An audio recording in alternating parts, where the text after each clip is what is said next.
Alumnos, muy buen día. Vamos a darle continuidad a la temática de Estética 2. En este caso, recordemos un poquito anteriormente todo lo que se mencionaba con relación a la estética moderna como una ciencia como tal, ya una disciplina más formada, no como la estética antigua que habíamos mencionado en Estética 1. Esta vez vamos a recordar un poco todo lo que vimos acerca de la paradoja del artista, de la paradoja del arte, de los métodos de interpretación que tenemos a las diferentes manifestaciones artísticas y también pues la importancia de la imagen, de la vida, de la muerte, de todo esto que es muy importante, sobre todo en el aspecto, pues en el aspecto estético. Y el día de hoy vamos a ver un tema muy importante que tiene que ver ya como una conceptualización más seria, más importante con relación a la estética. Y el tema precisamente tiene que ver con la estética y en el periodo sobre todo de la Ilustración. Empecemos pues por decidir o definir qué es la Ilustración. La Ilustración es un movimiento cultural, político, conocido por traer ideas luminosas a la sociedad, una sociedad que había prevalecido en la oscuridad en el pasado. Estas ideas estarían enmarcadas en la razón, el estandarte de las mentalidades del siglo XVIII. La Ilustración como movimiento necesitó de un apoyo para poder subsistir, y este apoyo fue concedido por los gobiernos absolutistas, las clases altas y los intelectuales. El deseo de conocimiento característico de este periodo llevó a los estados a realizar otras obras recopilatorias del conocimiento humano, alcanzando hasta ese momento todo lo que había evolucionado en las ciencias naturales y en las ciencias sociales. Pero antes de incluir el conocimiento anterior en las enciclopedias, los ilustrados lo sometían a críticas racionales. La sociedad entera se iba tiñendo poco a poco de racionalismo, de una ilusión de progreso ilimitado. Los intelectuales proponían reformas políticas y sociales para beneficio de un pueblo, pero sin la participación directa del mismo. En sus propuestas siempre se planteaba como única opción a la monarquía absoluta, pero fueron las ideas de estos filósofos y demás ilustrados los que engendraron la revolución que terminaría tarde o temprano por derrocar esa forma de gobierno. Es importante recalcar que la expresión artística y estética del siglo de las luces está conocida como neoclasicismo. Este movimiento artístico y social lo podemos ver en el estudio de la sociología, en la historia y en la geografía, cómo cobran más fuerza. La cartografía inclusive alcanza grandes logros dejando al planeta casi sin espacios desconocidos. Los círculos polares y algunas regiones de África, que aún todavía no se eran cartografiadas en ese entonces del todo. Y bien, mencionando algo muy importante, sobre todo quién fue esta persona o quiénes fueron estas personas, estos personajes históricos destacados de la Ilustración, pues son los siguientes. Algunos de los personajes históricos más renombrados de la Ilustración fueron Voltaire en Francia, Montesquieu, Rousseau, Buffon, Diderot, entre otros. Mientras que en España, algunos de los destacados fueron Cabarrús, Capmany y Feijó.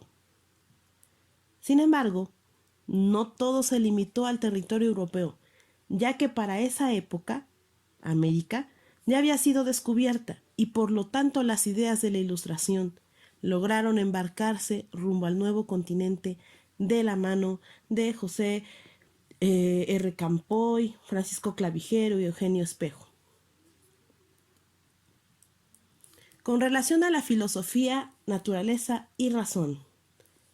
Durante la denominada Era de la Razón, las guerras por la religión eran una moneda de corriente, una moneda de cambio.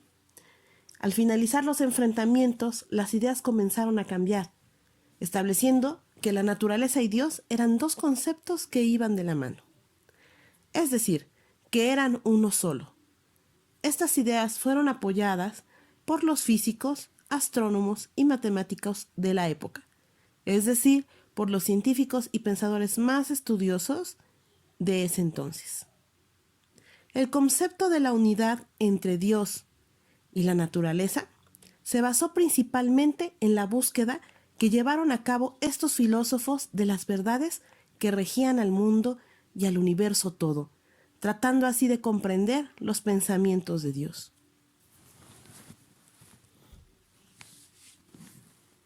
Características de la Ilustración. Todos los rasgos de la Ilustración pueden resumirse a la búsqueda de las verdades concretas, al ímpetu marcado de la ciencia, especialmente de la física. Debido a que muchas personas eran analfabetas en este siglo, una de las metas de los pensadores de la época era poder transmitir todo lo aprendido a los demás. Esto queda evidenciado en un movimiento enciclopedista, el cual, como su mismo nombre lo sugiere, reunía todo tipo de conocimientos en tomos y escritos, y que hasta la fecha, para preservar algún concepto, alguna raíz etimológica, llámese griega, latina, encontramos en estos tomos enciclopédicos toda la versión científica, toda la raíz de todas estas palabras, que fue precisamente este movimiento importante que desarrollaron estas personas, estos grandes ilustradores. La confianza de los ilustrados estaba depositada en el progreso de los hombres, porque podían alcanzar a través de la razón, defendiendo algunos derechos como la libertad, repudiando y cuestionando fuertemente la interpretación de un Dios vengativo o por parte de las otras religiones, así también como la intolerancia y la violencia. Es importante aclarar que estas ideas surgieron dentro de una clase social determinada. Estamos hablando de la burguesía ascendente, pero que el movimiento se extendió a otras clases sociales, haciendo ruido en ellas, colocando los cimientos hacia lo que hoy se conoce como la Revolución Francesa. Porque es cierto que ante una monarquía absoluta empezaba a predominar esta burguesía ascendente, empezaba a tener su vuelco económico, su clase social, empezaban a aparecer. Y ellos empezaban a buscar otra vez la forma de quitar radicalmente todo lo que era una monarquía absoluta. Y bueno, y por lo tanto se da este proceso social, esta revolución francesa. En el siglo XVIII se fundamentó sobre una doble tendencia, el racionalismo cartesiano francés. Y esto es muy, muy importante. ¿Por qué? Porque dio una estética normativa reglamentada, lo que se reflejó en la aparición de las academias, en el empirismo inglés, que ofrecía una estética más imaginativa. El arte también osciló entre la exuberancia tardobarroca del rococó y la sociedad neoclasicista, entre tanta artificiosidad y el naturalismo. Comenzó a producirse cierta autonomía del hecho artístico. El arte se alejó de la religión y de la representación del poder para ser fiel totalmente al reflejo de la voluntad del artista, centrándose más en las cualidades sensibles de la obra que no en su significado. La Ilustración supuso el paso de una razón normativa a una crítica, donde el conocimiento es un proceso de una razón crítica, donde el conocimiento es un proceso continuo, una transformación. El principal proyecto ilustrado fue la enciclopedia, intento de síntesis del conocimiento universal, bajo la dirección de Diderot y de Alembert.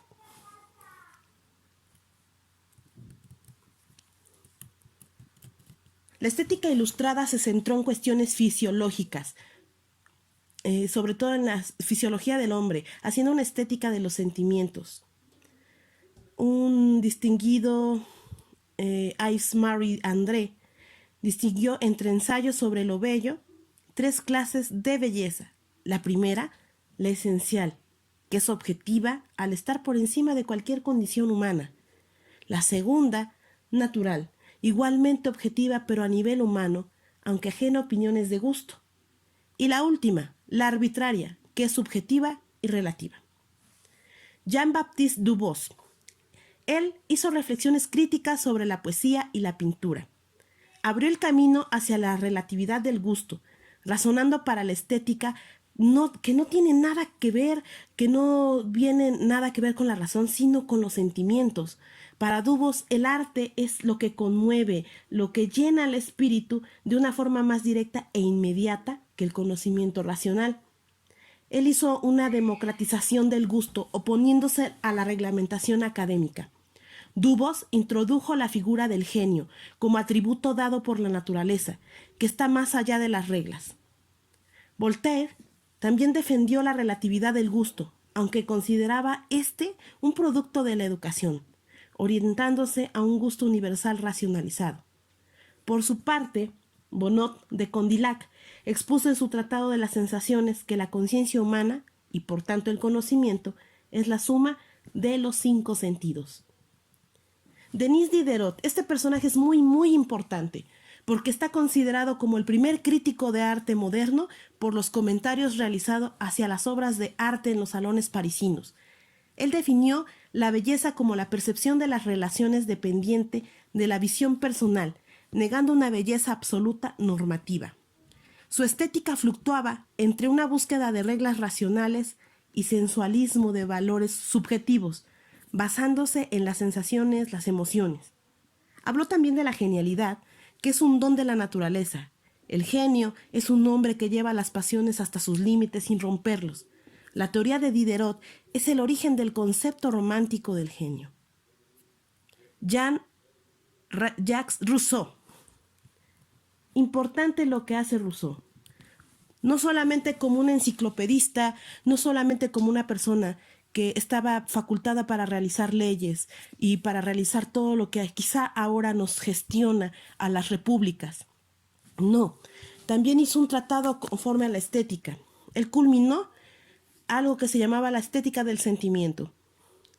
En este discurso sobre las ciencias y las artes, identificó la belleza con el orden natural, la armonía de la totalidad, recogiendo conceptos aristotélicos. Relacionó belleza, bondad con reflejos de la naturaleza. Para Rousseau, el hombre es bueno de forma natural, defendiendo a la vuelta a la naturaleza. En cambio, el Marqués de Sade defendió el individualismo y el sensualismo. Propugnando el aislamiento del hombre sin orden social, estudió las pasiones, los sentidos, defendiendo una moral basada en la soledad del ego, sin reglas, sin normas. Giovanni Giacomo Casanova. Él también hizo una filosofía del individuo de las pasiones, defendiendo una moral epicúrea y creando un panteísmo materialista, donde la materia está en continua transformación.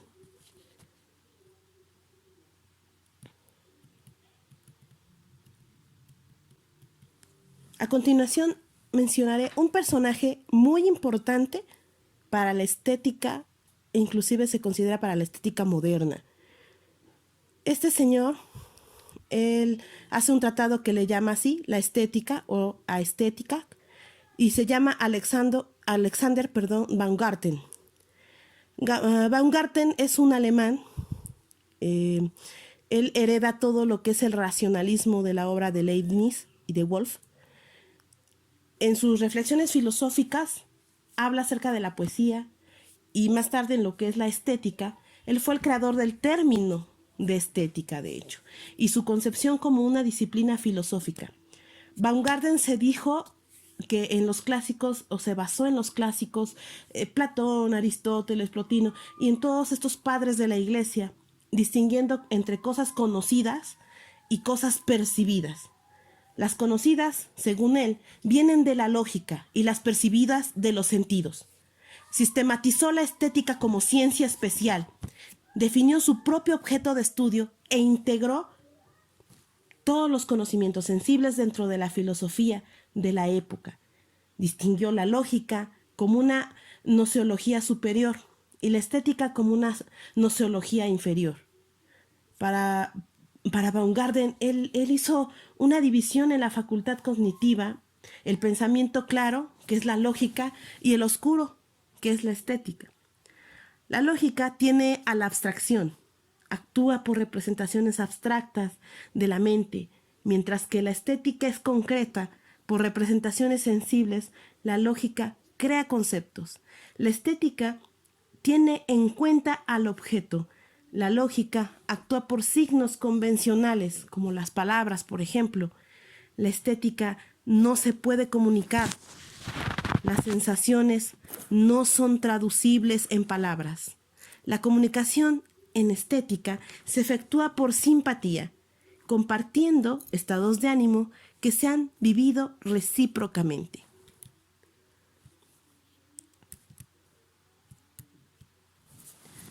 Johann Joachim Winckelmann.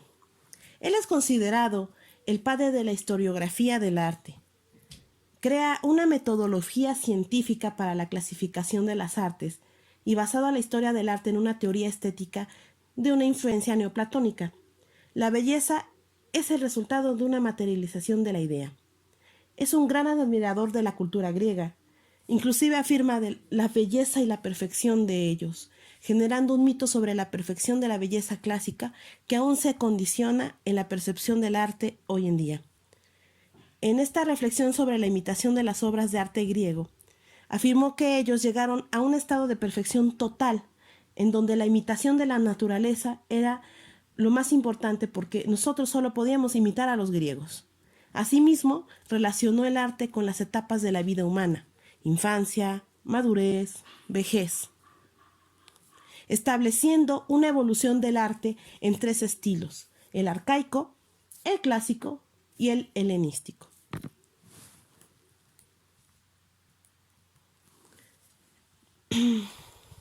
Gotthold Ephraim Lessing. Él rechazó la idea de la perfección de Winckelmann, afirmando que no puede haber un concepto de perfección universal para todas las épocas ni para todas las artes.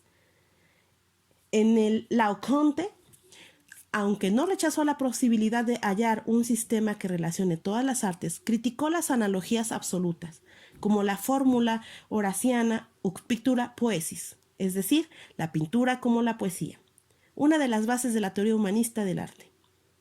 Para Lessing, el medio que utiliza el arte son los signos, que frecuentemente son la base de una imitación. La pintura, la poesía, examinada en contextos imitativos, son distantes. La pintura resulta adecuada para la representación de cualidades sensoriales, tangibles, pudiendo tan solo evocar elementos argumentativos. En cambio, la poesía realiza un proceso inverso.